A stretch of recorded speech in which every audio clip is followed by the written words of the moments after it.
una de los favores, las acciones, Señor, que tenemos, Dios, de parte tuya en nuestra vida. Gracias, oh Señor, porque podemos tener la seguridad, la certeza, como Pablo dice en Romanos, y sabemos. Gracias porque por tu palabra sabemos, oh Señor, que todo viene de tu mano, Señor, absolutamente todo. Esta mañana, Dios, necesitamos escuchar tu voz, pues es tu palabra la que nos cambia, nos transforma, Señor. Por favor, háblanos esta mañana, Señor. Concédenos, Señor, el privilegio de poder estar conscientes de escuchar tu voz y de acatarla, Señor, y de hacer nuestra tu palabra, Señor. Y que tu palabra cambie nuestro corazón, nuestra mente, Señor. Ayúdanos a abandonar nuestra mente humana, nuestra mente carnal, nuestra mente secular, Señor, que se ha visto, Dios, permeada de una serie de ideas, filosofías, pensamientos que no son según tus pensamientos. En esta mañana, Señor, ayúdanos, por la gracia tuya, Señor, lo pedimos y te damos las gracias. Amén y amén. Seguimos con Mateo capítulo 17. Vamos a estar en 2 versículos esta mañana, pero vamos a ver que son 2 versículos que tienen un mensaje muy sustancial para nosotros, muy sustancial. Mientras usted está ahí buscando el pasaje de Mateo 17, 22 y 23, a la vez yo quisiera que usted esta mañana use su mente, use la capacidad que Dios nos ha dado para pensar, y piense por un momento. Escuche bien. ¿Cuál sería la circunstancia o la experiencia que usted o yo podríamos considerar que podría ser lo peor que nos podría pasar? ¿Cuál sería esa experiencia? ¿Cuál sería esa experiencia que podría ser lo peor que podría pasar? ¿Podría ser tal vez la muerte de un ser querido? ¿Podría ser que al pensar que mi esposa, Dios se la lleve de este mundo? ¿Podría ser un diagnóstico de una enfermedad terminal? ¿Podría ser una traición? ¿Podría ser que me quede sin empleo? ¿Podría ser que si alguien que tuviera pues medios de este mundo se llegara a quedar sin ellos? Que yo perdiera mi casa por la que he trabajado muchos años. No sé cuál puede ser esa experiencia, eso en lo cual usted y yo podamos pensar que si eso nos ocurriera, eso sería definitivamente lo peor que nos podría pasar. ¿Sabe que yo me he dado cuenta de algo, mis queridos hermanos y hermanas? Que todos nosotros en algún momento nos hemos encontrado, nos vamos a encontrar en una situación donde al pensar hacia el futuro o al querer ver hacia el futuro,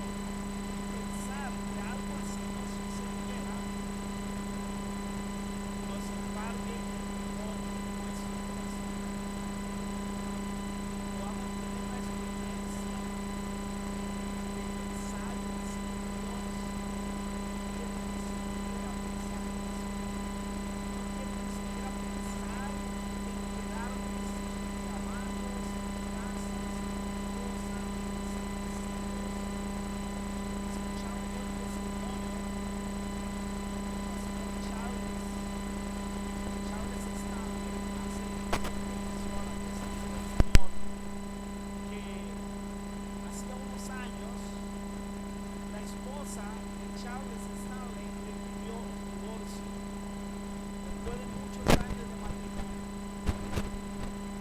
Ella dijo: yo he creído y creo que para usted el matrimonio, nuestra relación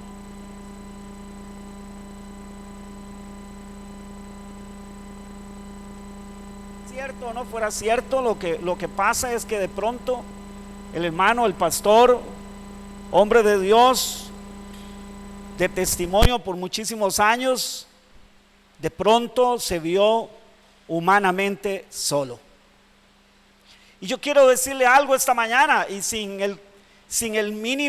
la mínima intención de querer traerle malas noticias. Más bien quiero decirle que esta mañana le traigo muy buenas noticias. Pero que para entender estas muy buenas noticias es necesario que nosotros entendamos lo siguiente. Estas cosas que yo acabo de mencionar y un montón de cosas más que podría ser que vengan a nuestra mente, que podrían significar para nosotros como lo más terrible, lo más espantoso, en lo cual no queremos pensar. Déjeme decirle que a cualquiera de nosotros nos podría pasar algo como eso.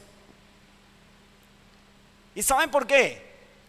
Porque estamos en la tierra, porque estamos todavía en este estado donde por causa del pecado vivimos en medio de una naturaleza maldita y donde vivimos todavía en una condición de mucha fragilidad. Ejemplo, la muerte. La muerte es algo lo cual todos nosotros y nuestros seres queridos van a experimentar en algún momento. Y la muerte la mayoría del tiempo llega cuando menos la esperamos. Y yo he sabido que hay personas que dicen: mire, yo pensar que mi mamá se muera, mi papá se muera, mi esposo, mis hijos, mire, eso es lo más terrible que a mí me podría pasar. Esta mañana la palabra de Dios tiene buenas noticias para usted y para mí, mis queridos hermanos. ¿Sí? ¿Sabe? Un día el Señor Jesús, y este es el pasaje que vamos a tocar esta mañana, el Señor Jesús le dijo algo a sus discípulos que para los discípulos eso fue una noticia terrible. Terrible, espantosa. De verdad que los sumió en una gran tristeza y los sumió en una gran confusión. Y eso podría pasarnos a nosotros. Yo quiero que usted escuche el tema de esta mañana y a dónde es que están las buenas noticias. Aún, escuche bien, este es el tema de la predicación de esta mañana.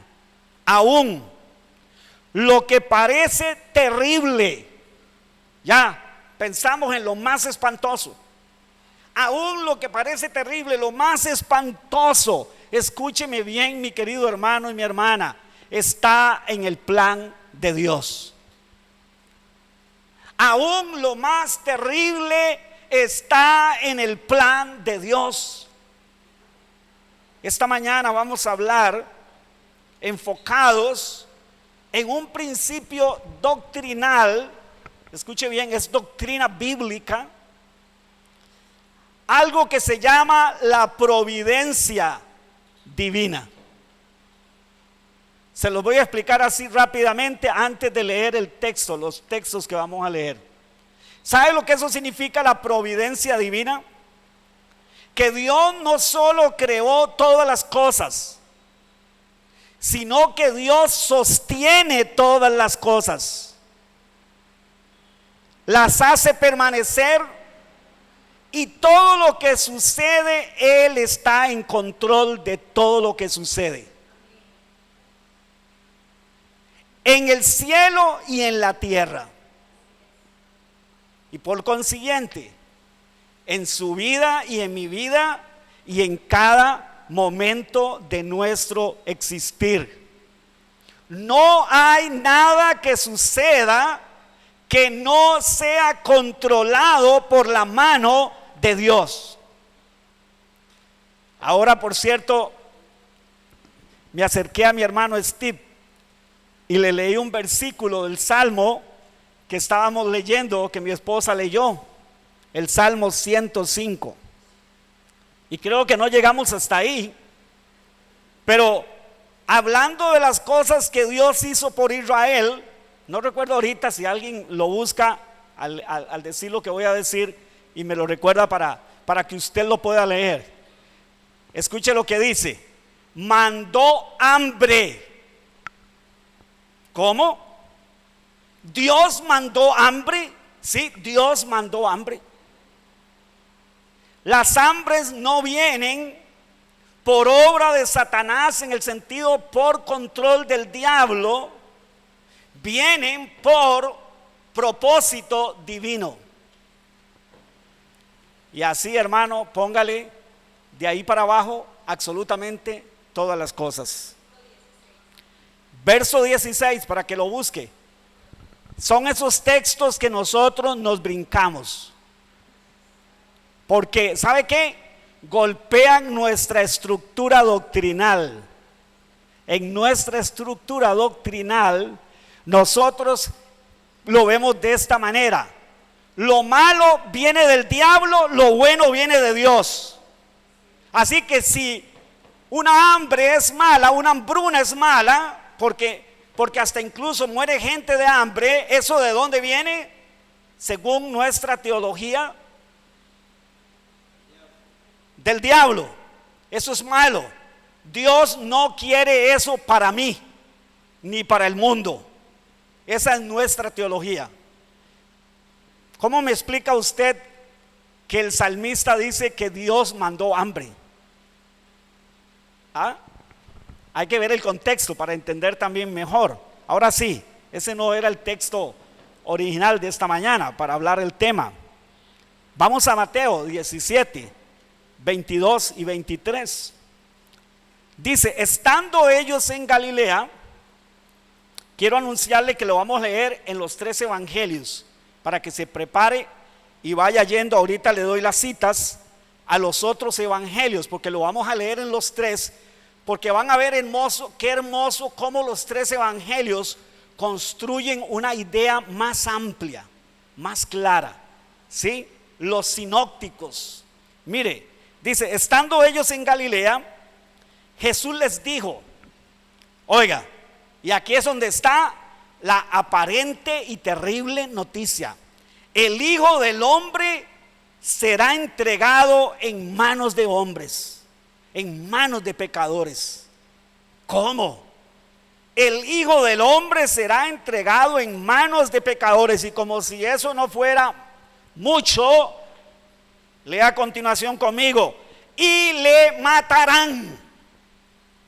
Voy a morir asesinado, me van a matar, dijo el Señor. Esto fue lo único que ellos escucharon. Lo otro no lo escucharon.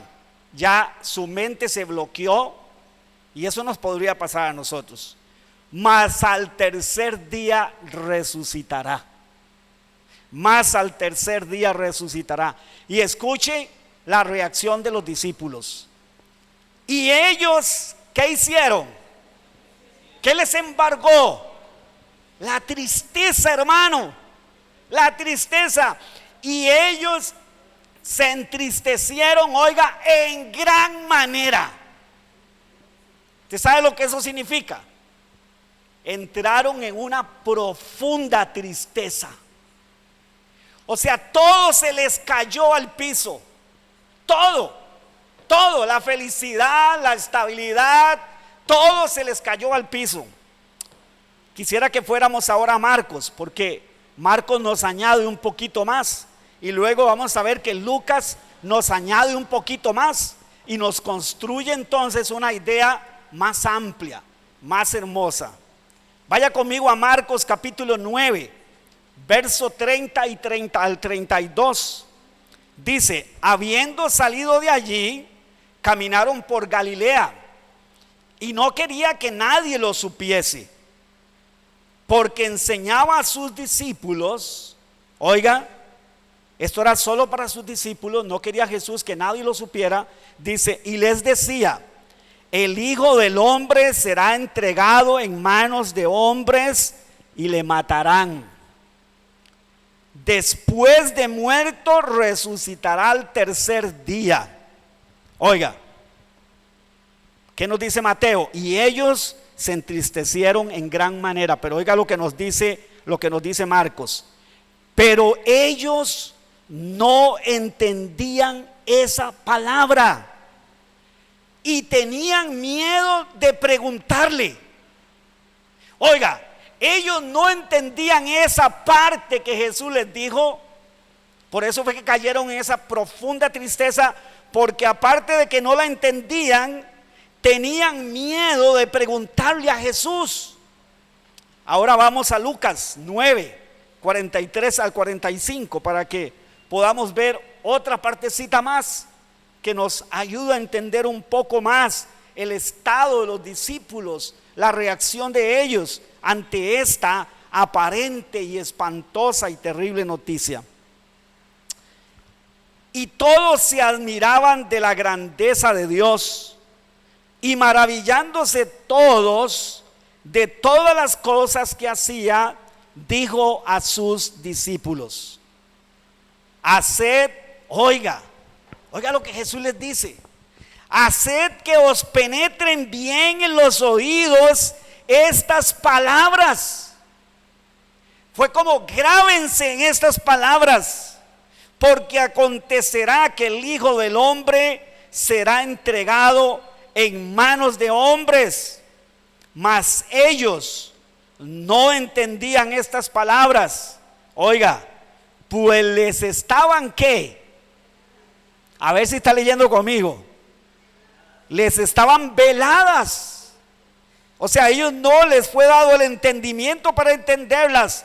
Dice, para que no las entendiesen, y temían preguntarle sobre estas palabras. El entendimiento de los discípulos estaba ¿cómo? Velado. ¿Qué es eso? Velado. Tenía un velo espiritual, o sea, no podían entender lo que Jesús les estaba diciendo. Pregunto, ¿era la primera vez que el Señor les decía algo como eso? No.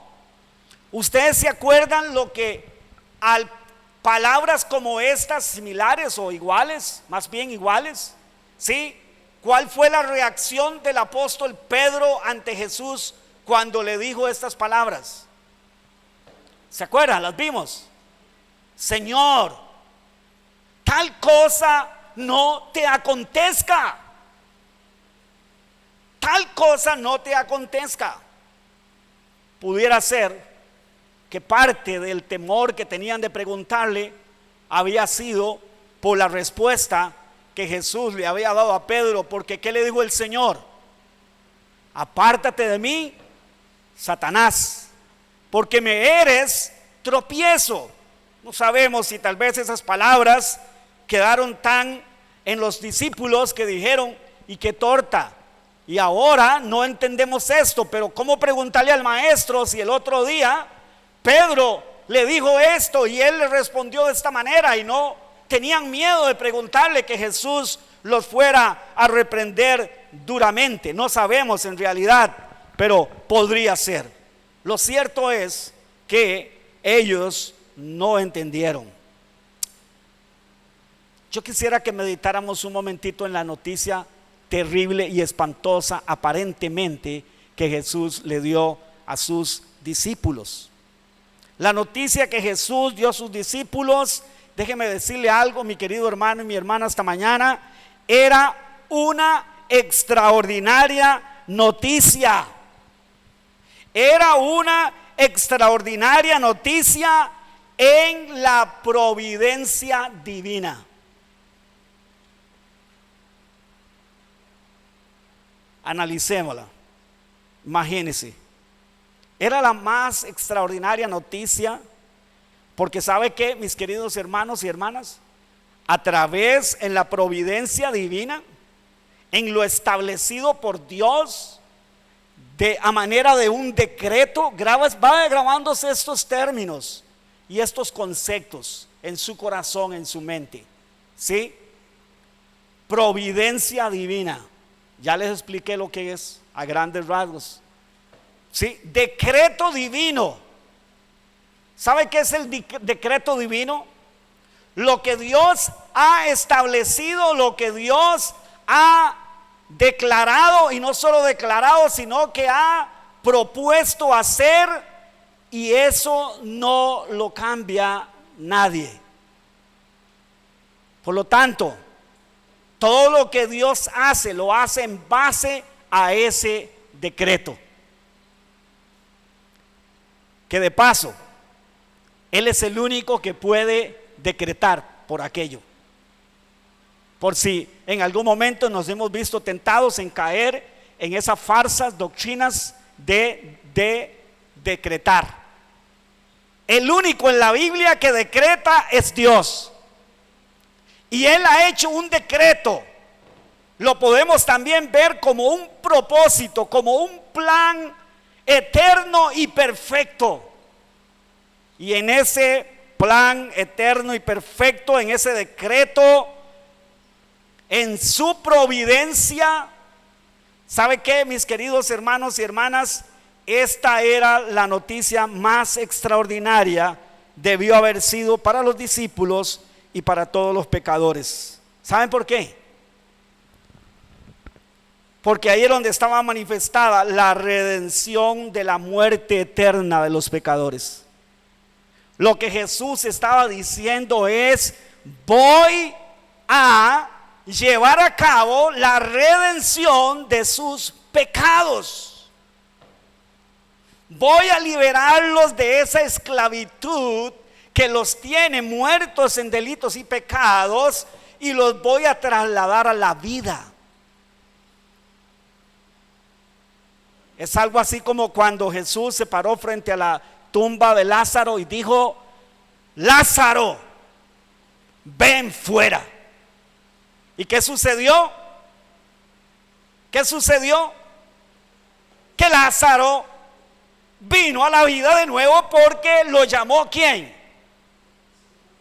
El soberano Dios, que tiene un decreto, que tiene un propósito eterno establecido, y todo lo hace. Así que déjeme decirle algo, mi querido hermano, de paso, antes de que continuemos aquí con este punto. Nada de lo que ha sucedido en su vida, desde que usted vino a este mundo hasta el día de hoy, ha sucedido al azar. Si bien ciertamente hay cosas que han sucedido en nuestra vida como consecuencia de nuestros actos salidos de la voluntad de Dios, déjeme decirle que ni aún eso se escapa de la providencia divina. Ni aún eso. A ver, ¿por qué era una gran noticia? Porque nada más y nada menos Jesús estaba diciendo: ha llegado el momento para redimir, para comprar con mi sangre sus vidas. Los voy a sacar de ese estado de muerte y los voy a trasladar a la vida eterna. Lo que Jesús, ¿sabe qué? Le iba a acontecer pronto, estaba establecido en el plan de Dios. ¿Cuántos saben eso? Como 2 personas, como 3 personas. Es necesario que usted lo sepa. ¿Cómo sabe, pastor? ¿Cómo? La Biblia lo dice claramente.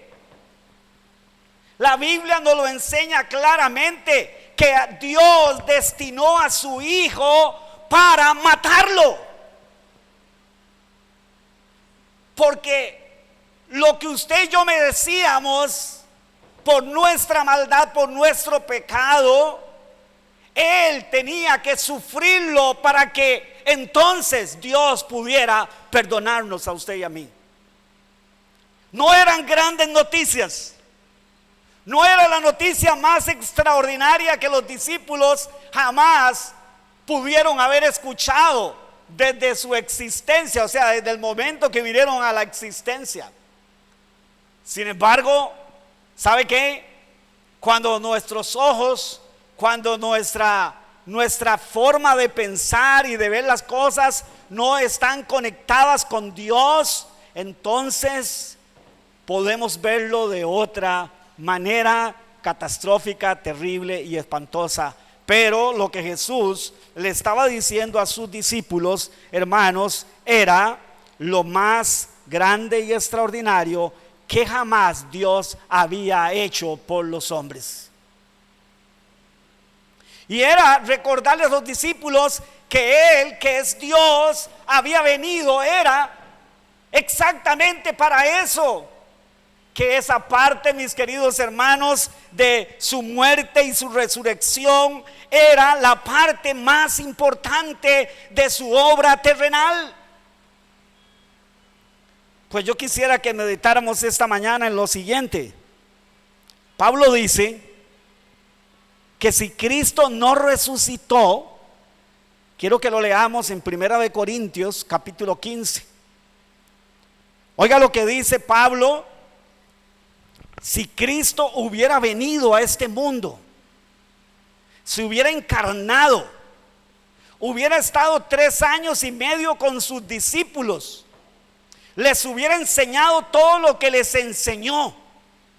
Pero si Cristo no hubiera muerto en la cruz y hubiese resucitado, no les hubiera aprovechado para mayor cosa, ni a los discípulos, ni a usted, ni a mí.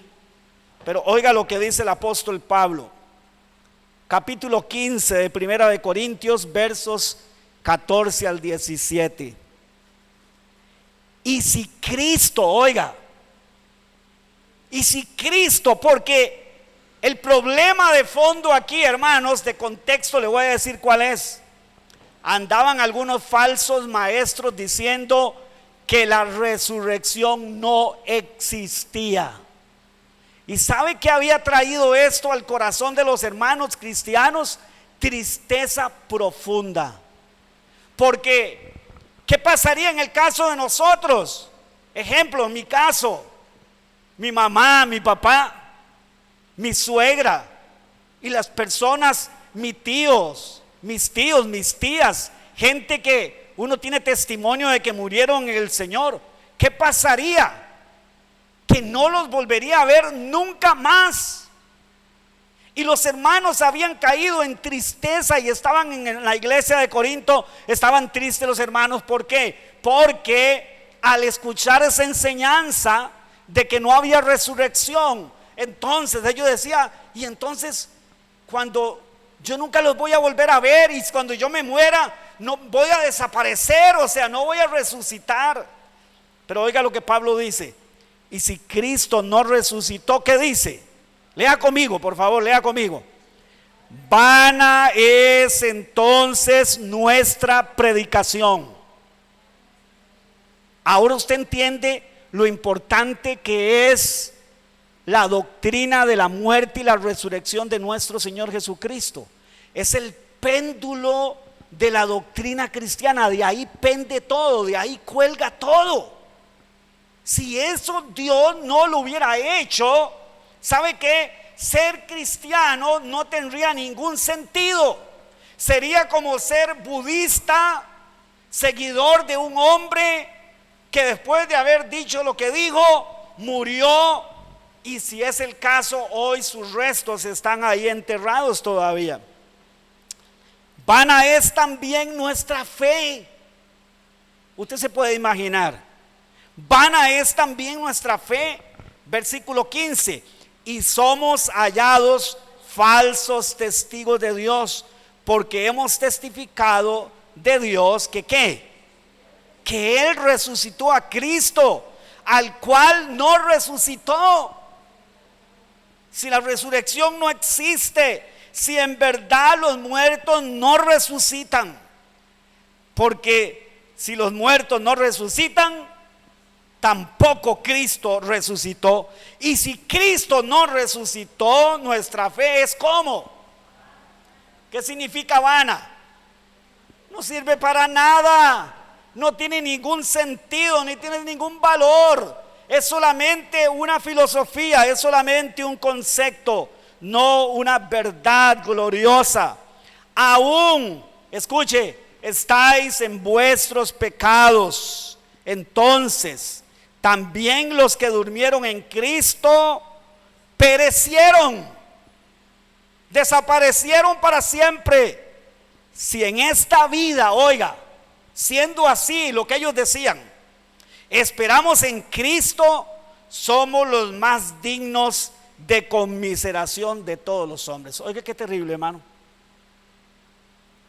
O sea que si esto no sucedía, si Cristo no moría para luego resucitar al tercer día, todo lo hermoso que los discípulos habían disfrutado, todo lo hermoso que habían visto cuando había liberado a los endemoniados, sanado a los enfermos, todas esas palabras gloriosas que habían salido de la boca del Maestro, del Dios Todopoderoso, hubiera quedado sin real fruto en sus vidas, porque, ¿sabe qué? Porque de nada les hubiera servido. De nada les hubiera servido. Pero siendo, mis queridos hermanos y hermanas, que era la noticia más extraordinaria, la noticia más hermosa, de mayor esperanza, el cumplimiento de todo lo que los hebreos habían estado esperando toda su vida. Ahora que estábamos cantando la canción esta que decía Yeshua viene ya, era la manifestación del Yeshua, la manifestación del Mesías, y eso lo habían esperado y lo estaban esperando todas las generaciones antes de Cristo. En la providencia de Dios, mis queridos hermanos, en ese control que Dios tiene de todas las cosas, no solo que Él trajo todas las cosas a la existencia, sino que Él sustenta cada cosa, Él sostiene y Él es el que está detrás de cada cosa que sucede. Él. Usted y yo necesitamos aprender esta gran verdad para vivir sobre y por esta gran verdad. Porque si no, nos va a pasar igual que a los discípulos. Vamos a seguir pensando y vamos a seguir con temor. Vamos a seguir atemorizándonos y vamos a seguir pensando que un día de estos nos va a pasar algo que nos va a destruir la vida, que nos va a robar todo lo más hermoso que nosotros podamos pensar que tenemos o que podríamos tener. Yo quisiera que pensáramos un momentito en algo. ¿Qué piensan ustedes, mis queridos hermanos y hermanas, que hubiera pensado Job si Dios le hubiera anticipado lo que le iba a pasar?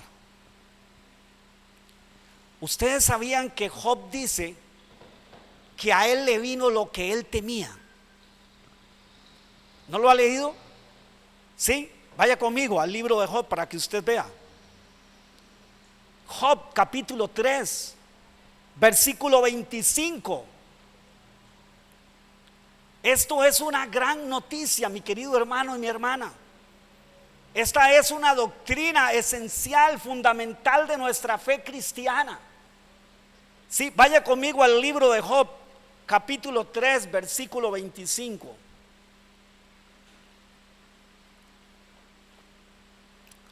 Entre las cosas que Job dijo luego de que le empezaron a venir todos los males que le vinieron de una forma ascendente, cada vez era algo peor, cada vez era algo más terrible, ¿sí?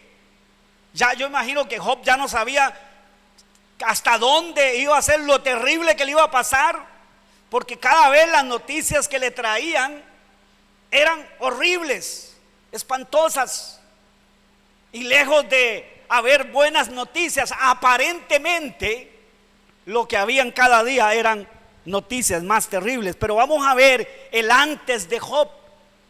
¿Cómo vivía Job en cuanto a esto que estamos hablando? ¿Sería que a Job no le pasaba lo mismo que a usted y a mí? ¿Sería que él no tenía también estos temores? Vea lo que él dice en el verso 25. Oiga, lo que más temía me sobrevino. Ahora que yo le dije, hermanos, por eso les dije, piensen en qué sería lo más terrible que usted piensa que le podría venir. Porque Job vivía así, pensando que lo que más temía me sobrevino. O sea que Job había estado viviendo en algunos momentos pensando que él perdiera a sus hijos, el que él perdiera todo lo que Dios le había dado, el que él perdiera todo eso, le traía un gran temor. Y vea lo que sigue diciendo: lo que más me asustaba me sucedió. Lo que más me asustaba me sucedió. Aquí es donde alguna gente mística, cuando yo digo místico es que hay gente que tiene una fe mística. Es cierto, hay en el cristianismo hay algún tipo de misticismo. Misticismo es cuando hablamos de cosas inexplicables, muy profundas, inexplicables. Pero hay gente mística que sabe qué piensa. Claro, eso le vino porque usted lo llamó. Eso le vino porque usted lo dijo. Usted un día dijo: hoy no, Dios guarde, si mi mamá se muere, o mi papá, o mi hermano, o mi esposo, mi hijo, si eso no se me pasa, eso es lo más terrible. Usted lo llamó, por eso le pasó. Eso es un misticismo pagano, eso no es cristiano. Eso viene de las religiones de Oriente, esas filosofías baratas, donde Dios no existe, donde Dios no está en control de las cosas. Job, como ser humano, dice la Biblia, usted ha leído la descripción de Job. ¿Cómo dice ante los ojos de Dios? ¿Cómo dice Dios que era Job? Un hombre justo, escuche bien, justo, temeroso de Dios. O sea, Job, a pesar de su pecaminosidad, a pesar de su fragilidad, era un hombre que temía a Dios y vivía para Dios. Pero en su humanidad, él vivía pensando que algunas cosas le podrían ocurrir y que eso sería lo más terrible que le podría pasar. Y lo que más temía me sobrevino, y lo que más me asustaba me sucedió. Eso habla de la realidad que le dije antes, mi querido hermano. Esa es la realidad en esta vida. Esas cosas nos podrían pasar. Piense usted en ellas o no piense, le asusten o no le asusten, nos podrían pasar. Pero entonces, ¿dónde está la buena noticia, pastor? Si más bien ahora esto me deja peor. Porque si usted me está diciendo que me podrían pasar, más me asusta. Si lo dejamos así, este sermón hasta aquí, hermanos, Dios me los bendiga, oremos. Qué terrible, ¿no? No habrían buenas noticias y sería terrible. Sí, sería terrible. Pero ¿dónde están las buenas noticias? Que aún lo más terrible está dentro del plan de Dios.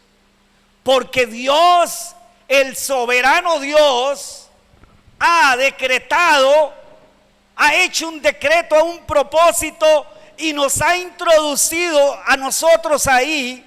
Y resulta ser que todo, absolutamente todo lo que suceda en nuestra vida va a ir en la dirección de cumplir ese propósito. Ahora, terminemos un poquito lo de Job no lo vamos a dejar inconcluso, porque yo me he dado cuenta que a veces en el círculo cristiano la enseñanza supuestamente más elemental de Job es que luego Dios al final le devolvió el doble de todo, y entonces los ojos se nos hacen así grandes y dice, bueno, valdría la pena pasar por algo como lo de Job si luego Dios me va a dar más de todo eso, más hijos, más plata, más de todo eso. Y yo no sé si a usted le ha pasado como a mí, pero yo casi que siempre he escuchado que esa es la enseñanza más elemental y más grandiosa y más sublime del libro de Job. Pero ¿saben dónde está la enseñanza sublime y gloriosa? ¿Y dónde está entonces este principio que estamos viendo esta mañana de la providencia divina? De que Dios tiene absoluto control y que Él usa todas las cosas, las más terribles, para cumplir su propósito en nosotros y en el mundo y en todas las cosas. Vaya conmigo al capítulo 42, porque el capítulo 42 es terminando el libro de Job, y ese es el cierre magistral de este libro. Y este es el cierre magistral de la vida de Job. Y este es el cierre magistral de la obra de Dios, de la providencia de Dios para Job. Vea lo que dice el capítulo 42, el versículo, capítulo 42 y versículo 5.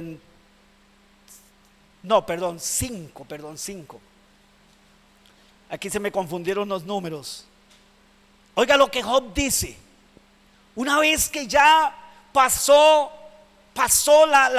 el huracán, una vez que ya pasó todo, una vez que Dios entonces ya quitó su mano con todas estas cosas de Job, entonces Job vuelve a tener un respiro en toda su angustia y hasta casi locura en que él estaba, dado todo lo que estaba viviendo. Oiga lo que él, después de que Dios entonces en un sentido figurado lo toma a Jobcito, todo hecho leña, hermanos, lo pone al frente y le dice así: ahora sí, Job, yo le voy a preguntar y usted me va a responder a mí, al omnipotente le va a responder.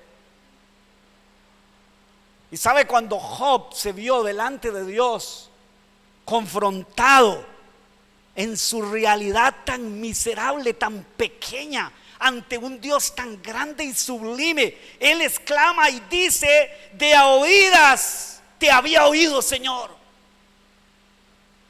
Es más, todo lo que Job tenía, su temor de Dios, su santidad, todo lo que él tenía, era apenas como si de a oídas había oído a Dios.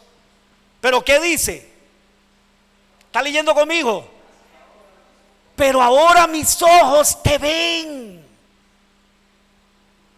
¿Ve por qué digo que eso es lo más glorioso de ese libro? Al final, vea, mas ahora mis ojos te ven. Por tanto, oiga, ¿qué dice? Me aborrezco. Ahora me doy cuenta cuán asqueroso soy. Me aborrezco y me arrepiento. ¿De qué manera? En polvo y en ceniza. Una manera antigua, hebrea y antigua, de mostrar arrepentimiento delante de Dios en una situación como la que él había vivido. ¿Sabe qué fue lo que pasó? Que al otro lado del huracán, Job se dio cuenta que él estaba tan equivocado, que sí era Dios, porque él decía: es que Dios es el que me manda esto, Dios el omnipotente está peleando contra mí. Imagínense, Dios peleando contra nosotros, así Dios empeñado en pelear contra nosotros. ¿Quién podría estar de pie delante del Señor si Dios se airara y dijera: voy a pelear contra usted? Y Job decía: Dios está peleando contra mí y de feria no me responde. Ay, si yo tuviera un intermediario entre él y yo. Y yo me imagino que Dios dijo: espérese tantito, ya casi llega el intermediario, ya casi llega. Aquí estoy listo, ya casi voy, Job. Solo que para cuando eso no vas a estar en la tierra, pero eso lo tengo en mi providencia. Y él decía: si tuviera un intermediario que hiciera justicia, que hablara por mí, porque esto es injusto, porque yo he andado en rectitud delante de Jehová, yo he andado delante del Señor. ¿Y qué le decían sus amigos? ¿Qué amigos así para qué amigos, hermano? ¿Qué le decían? No, todavía tienes el descaro de decir esas cosas. ¿No te das cuenta que es por tu maldad que te vino todo eso? Y él decía: no, no puede ser. Yo no he andado en maldad. Él reconoce que es pecador, pero dice: pero yo no he andado haciendo lo malo delante del Señor. ¿Sabe qué, hermanos? Al otro lado del torbellino, al otro lado del huracán, al otro lado de lo espantoso y terrible, Job pudo ver cara a cara a Dios. Y Job pudo entender en su pequeñez que sí, Dios era el que le había hecho todo eso. ¿Usando a quién? ¿A quién usó Dios? Porque en la providencia de Dios tenemos que entender eso. Todo lo que existe, llámese diablo, demonios, mundo de las tinieblas, llámese todo eso, llámese el mundo impío pecador, llámese todo lo que se llame, llámese la naturaleza caída, llámese todo, Dios lo usa todo para que todo funcione a la perfección. ¿Para hacer qué? ¿Para cumplir qué? Su propósito eterno y glorioso. En ese que usted y yo estamos, hermano. En ese del cual dice que nada nos puede sacar de ahí. Ni la muerte, ni la vida, ni lo alto, ni lo profundo, ni diablos, ni demonios, ni ángeles, ni ninguna cosa creada nos puede separar del amor de Dios. Hermanos, si esto no es una gran noticia, entonces ¿qué puede ser una buena noticia? Y entonces Job dijo: estas cosas eran demasiado grandes para mí. Estas cosas eran demasiado grandes, trascendían mi mente pequeña, mi pequeña mente. Y ahora que puedo verte. En resumen, ¿para qué usó Dios a Satanás haciéndole todo lo que le hizo a Job? ¿Para qué? Para que lo conociera más, para que avanzara, para que valorara, para que pudiera dimensionar mejor a Dios. Y cuando esto pasa en nuestra vida, mis queridos hermanos, nuestra vida cambia. Puede ser después de haber pasado por la miseria, de haber pasado por lo peor que nosotros consideramos terrible, espantoso. Dios lo toma y Dios lo usa y Dios hace que nuestra mente se aclare. ¿Y sabe qué, mi querido hermano y mi hermana? Cuando usted y yo empezamos a vivir en este propósito de vida, entonces ya no vemos la vida de la misma manera.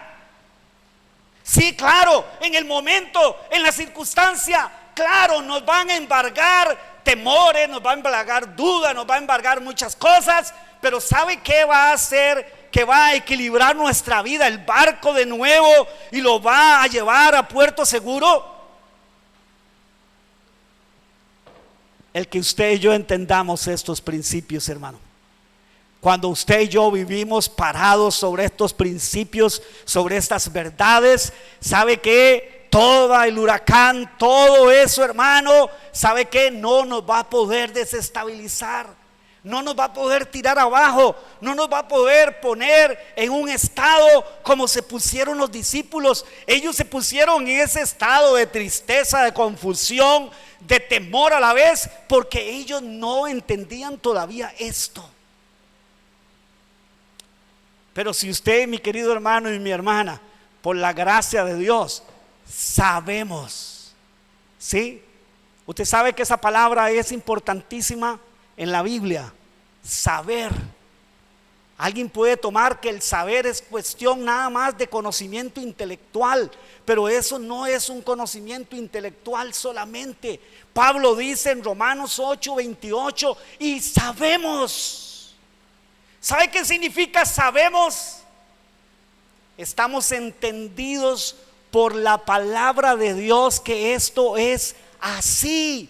Las circunstancias pueden decir otra cosa. Las circunstancias son circunstancias que van y vienen, pero la verdad sobre la que nuestra vida está fundada y basada, y pasemos todo lo que tengamos que pasar, déjeme decirle, al final es eso lo que va a sustentar y a sostener nuestra vida, hermanos, en esta temporalidad. Porque cuando ya estemos al otro lado, ¿sabe qué? Va a ser infinitamente muy diferente a nuestra vida ahora, aquí. Por eso, orar diciéndole a Dios que tome el control es no entender esta gran verdad. Grábese esto, como le dijo Jesús a sus discípulos, que esto les penetre en los oídos, que esto les penetre hasta el corazón. Pero sabe que en ese momento no les penetró muy profundo. Orar y decir Dios toma el control es no entender la providencia de Dios, es no entender la soberanía de Dios, es no entender este principio del decreto divino. Cuando yo le digo a Dios toma el control, estoy contradiciendo todas estas verdades.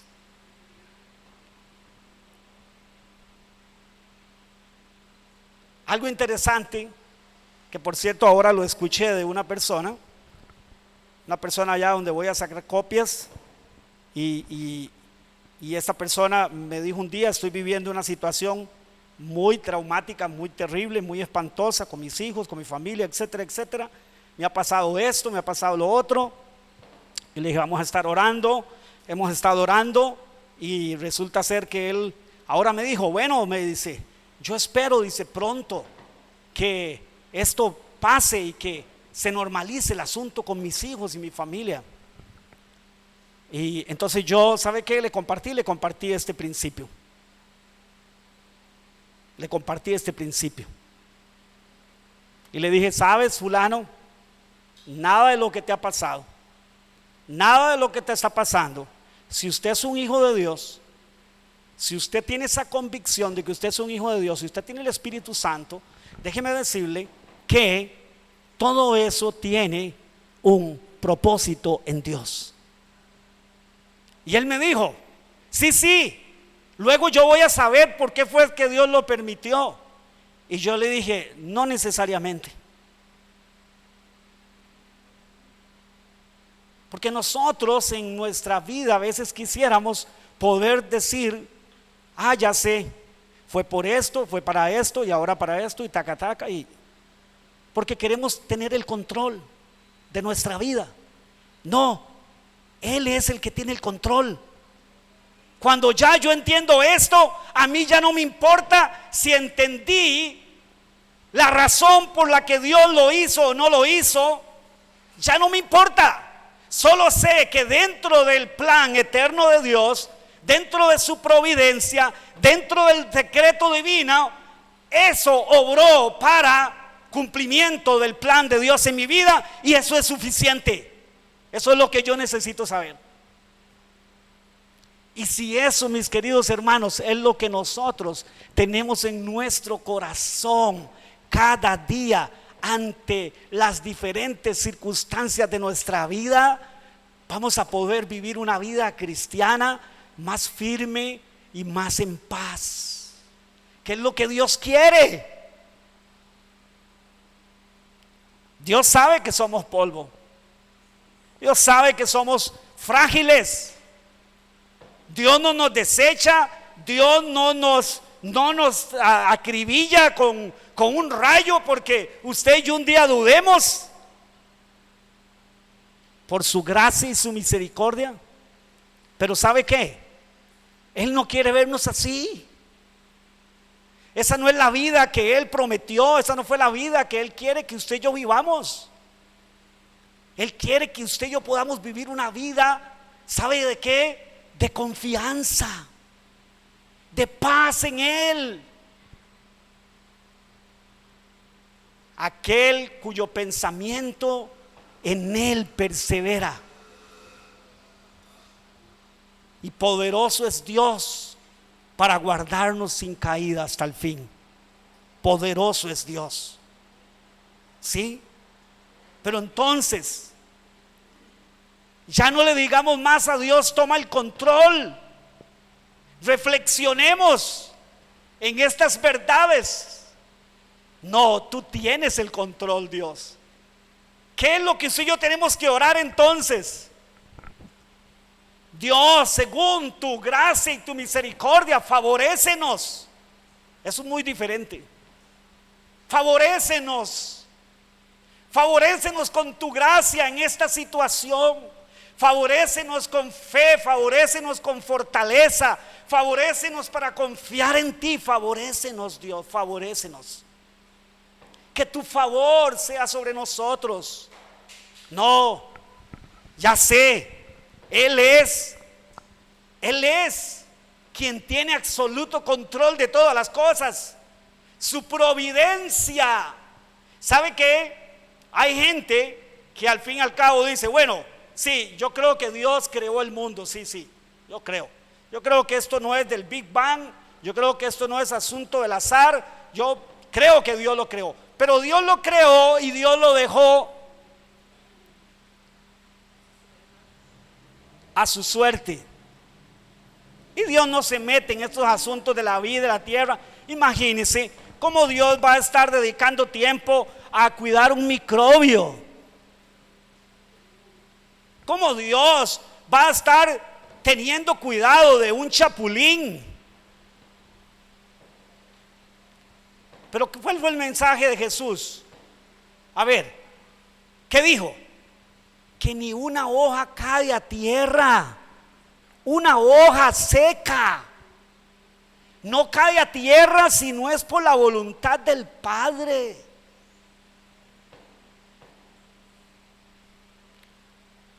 Jesús habló de los pajarillos que valían cualquier cosa en aquellos días.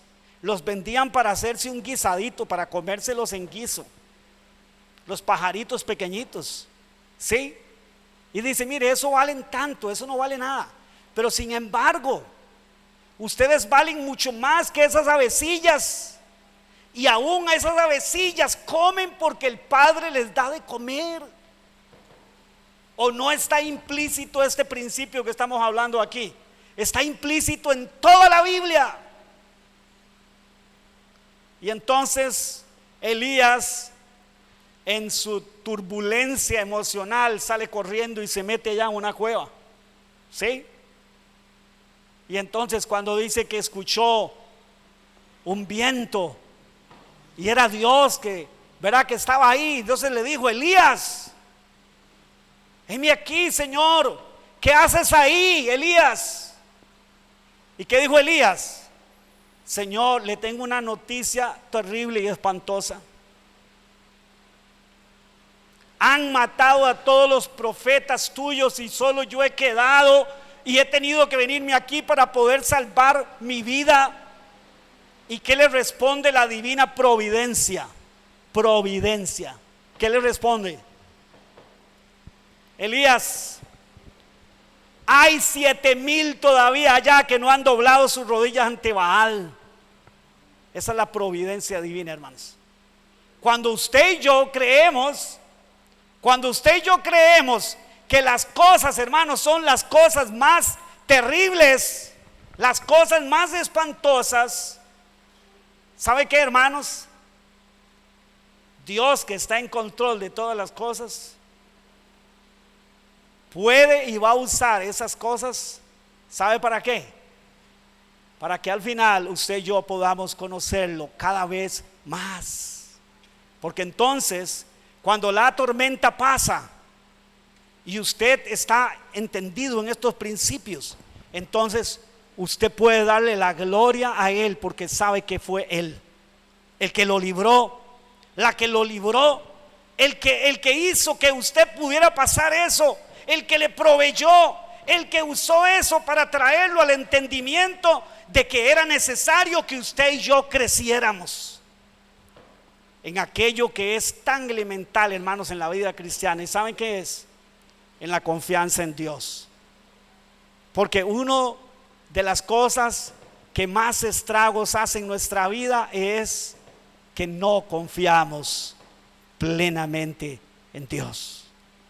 Y cuando no confiamos plenamente en Dios, nos volvemos locos y a veces salimos corriendo, arañando por todo lado, a ver cómo resolvemos y cómo hacemos, hermano.